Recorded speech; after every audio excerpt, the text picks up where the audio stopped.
es importante detenerse en cuáles son las obras, cuáles son las regulaciones, qué ordenamientos jurídicos le sirvieron a Vélez Sarsfield para idear su código, ¿no? De dónde tomó determinadas ideas.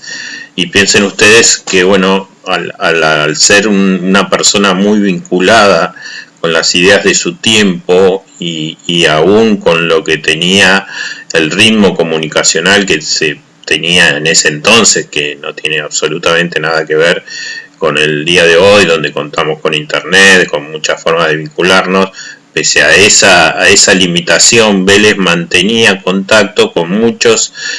autores o científicos jurídicos de Latinoamérica y algunos españoles a través de cartas, digamos una comunicación epistolar que hicieron que él esté al tanto de cuáles eran las ideas más modernas de ese tiempo, ¿no? Su trato bastante casi cotidiano con Freitas, ese jurisconsulto brasilero que va a ser obviamente una de las fuentes de nuestro Código Civil, con Andrés Bello en Chile, con el uruguayo Acevedo. Piensen que él además había trabajado con Vélez Sarsfield en un proyecto de Código Civil para la provincia de Buenos Aires, cuando esta estaba, digamos, autonomizada de la Confederación, y también había redactado lo que luego fue el Código de Comercio Nacional, pero que comenzó siendo un Código de Comercio para la provincia de Buenos Aires, que la autoría es de Acevedo, pero en realidad hay una coautoría con Vélez, que es el que va a revisar el proyecto y el que le va a agregar algunas cuestiones. Eso sumado, como les decía hace unos minutos, a la experiencia de Vélez como lector de muchas obras jurídicas y desde, digamos, ya sean necesarias a veces para fundar su argumentación política y otras veces para ejercer la profesión, va a hacer que el Código Civil de Vélez sea, digamos, por un lado una construcción inédita, y en esto hay que destacar que digamos, pese a algunas críticas que se le han hecho, no es que Vélez copió soluciones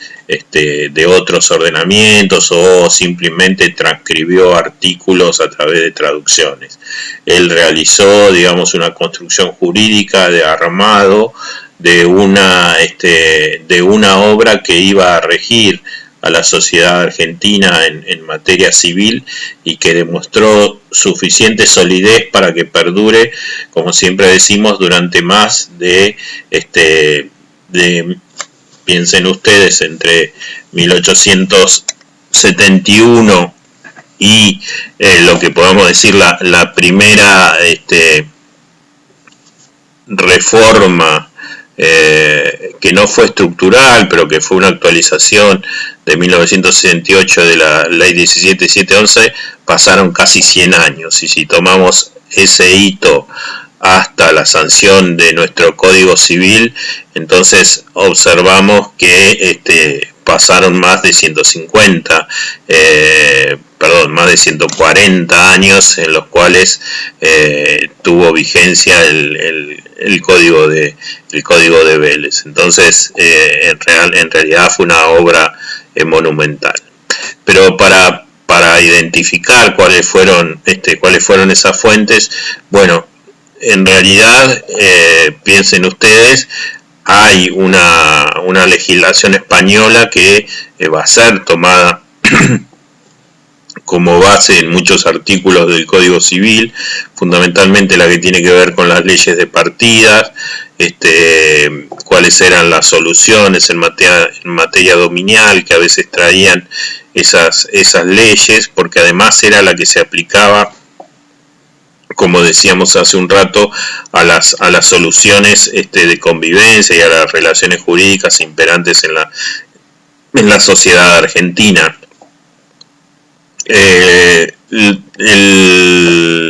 La legislación patria en realidad era la legislación de las provincias, la legislación que durante esos tiempos los distintos ordenamientos provinciales habían desarrollado, habían tomado. Y piensen ustedes que recién al haber pasado, aunque parezca mucho, 50 años no es tanto en la historia de un país, de lo que fue la independencia de España. Todavía el desarrollo del derecho patrio no había estado en su apogeo. Eran, como les decía, muchas soluciones provenían de lo que era la legislación española. Las mismas provincias habían tomado esa legislación, por lo tanto el derecho patrio no tenía mucho desarrollo para ser tomado por Vélez. Cuando veíamos la historia de la codificación hacíamos referencia al Código Civil francés. Piensen ustedes que es de 1804 y bueno, obviamente va a tener mucha influencia en el Código de Vélez, fundamentalmente en lo que es la parte de contratos, todo lo que es la vinculación jurídica entre las partes, todo lo que hace a ese consenso en la relación jurídica entre los que van a regir la vida de las partes para lograr cumplir la finalidad de ese contrato. Va a haber una influencia de las soluciones que aportó el Código Civil francés. El derecho romano va a ser tomado quizás como fuente indirecta a través, decía, de lo que es la legislación española, y también porque el derecho alemán toma muchas soluciones del derecho romano. Sí hay una característica muy particular del Código de Vélez, que es en todo lo que es materia de dominio, fundamentalmente del derecho de dominio, la regulación de la propiedad, las formas de transmisión de ese derecho de dominio, hay una clara toma de las soluciones que ya provenían del derecho romano, ¿no? Todo lo que es lo formal, todo el rito de tradición de la propiedad de un sujeto a otro, para nuestro Código Civil o el Código Civil de Vélez estaba fundado en esas soluciones que el propio derecho romano aportaba. Hay en el Código de Vélez una clara influencia de lo que era el derecho canónico de entonces, una influencia de la Iglesia, hasta antes de la ley de matrimonio civil. Piensen, Vélez había pensado fundamentalmente en lo que es el matrimonio eclesiástico o el matrimonio canónico, de acuerdo al rito de la Iglesia Católica. Eso recién, con la sanción de la ley de matrimonio civil, se desprende esa influencia del derecho canónico, que obviamente la traía Vélez de sus propias convicciones. En materia de responsabilidad, sí tomaba la base del código francés, una responsabilidad civil fundada en la culpa, es decir, en elementos subjetivos, sea culpa o dolo. Vélez estructura esa idea de responsabilidad para que alguien tenga que indemnizar a otro por un daño causado exclusivamente en base a la culpa o el dolo. Obviamente no había un desarrollo en ese momento de lo que conocemos hoy como los factores objetivos, ya sea el riesgo creado o el factor de garantía, no existía en ese momento, porque en realidad no se concebía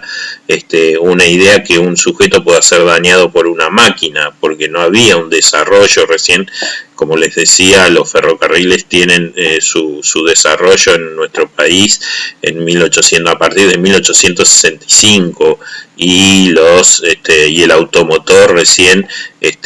mucho después. Entonces no era posible que Vélez piense una responsabilidad por el daño causado por una máquina, sino que simplemente por alguna de las cuestiones que eran propias de esa época, es decir, un sujeto que golpeaba a otro, a veces con mucho,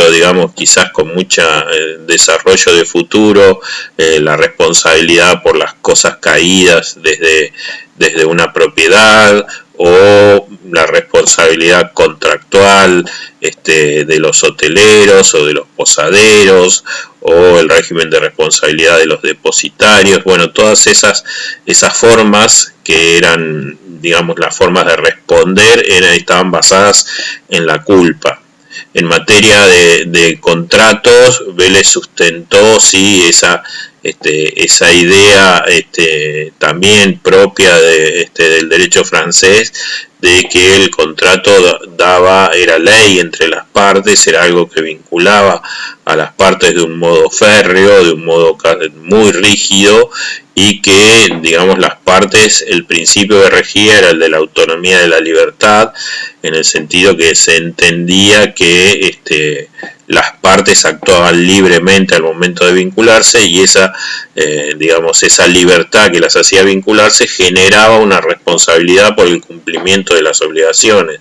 Es decir, no podían alegar cualquier excusa luego para no cumplir, sino que en realidad tenían que someterse al cumplimiento como si lo que hubiese existido era una ley que las obligaba a cumplir de esa manera. Se ha dicho que Vélez era un militante de ideas liberales. En realidad, vuelvo a decir, hay que pensar en la concepción de esa época. Es la misma crítica que se le hace a Alberdi a través de la Constitución del 53, pero sí es cierto que estaba pensada esa idea de libertad y de igualdad de un modo abstracto, de un modo teórico, y que no tenía en cuenta quizás la realidad de lo que era en ese entonces una vinculación entre un sujeto que en situación de desigualdad económica, pongamos, o de conocimientos, con respecto a otro sujeto que estaba en una mejor condición.